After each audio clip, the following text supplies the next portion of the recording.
Allez, je vous emmène dans un de mes coins de pêche. Let's go.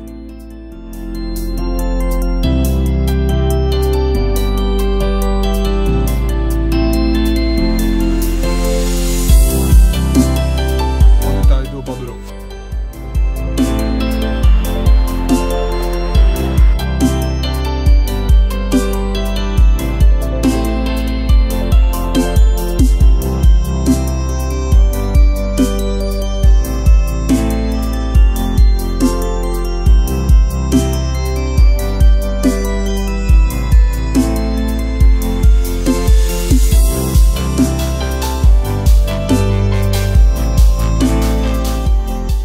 Et voilà, donc là au bord de l'eau, on est au bord de la Touques, en Normandie.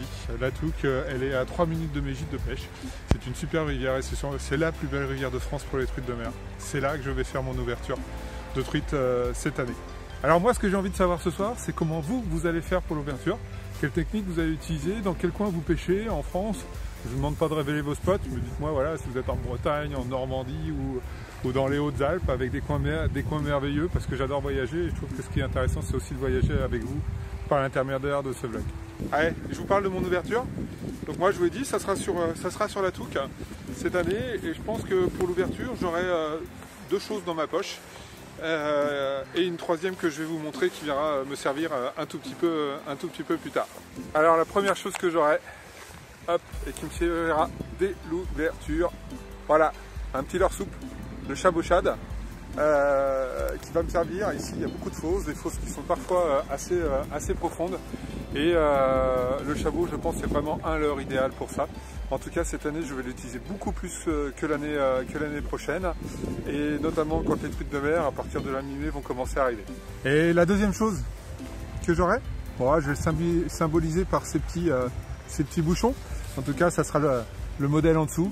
Ça sera le toc, parce que cette année, je vais commencer l'ouverture avec le toc. Teigne sûrement, parce qu'ici, on a une belle population d'ombre et qui est vraiment réceptif à ce type de leurre. Attention, l'ombre, il n'a pas fini sa repro, donc on le laisse tranquille et si on en pique, on les met à l'eau et très délicatement, parce que ce poisson est très délicat. On ne le sort pas de l'eau, on le laisse dans l'eau, on le décroche délicatement dans l'épuisette. Bien sûr, aucun ardillon sur les hameçons pour pas les abîmer. Et puis, bien sûr, j'aurai du verre de terreau, parce que je pense que ça sera l'appât de l'ouverture sur des eaux aussi sombres. Et voilà, donc la troisième chose que je vais vous montrer, c'est ça. Et ouais les amis, cette année, c'est la grande année de mes débuts à la pêche à la mouche.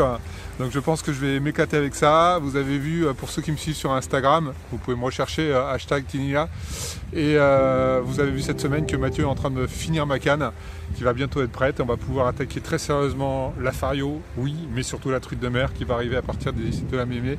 Depuis que j'ai pris ma première l'année dernière, je suis carrément intoxiqué de ce poisson. Voilà, alors vous allez faire comment? Technique, lieu, appât, qu'est-ce que vous allez utiliser pour cette ouverture qui approche maintenant une petite dizaine de jours et nous y sommes. Voilà, donc comme d'hab, on s'abonne, on me laisse un petit like parce que ça me fait plaisir et puis surtout, on va aller discuter ensemble dans les commentaires. Comme d'hab, je répondrai à chacun d'entre vous.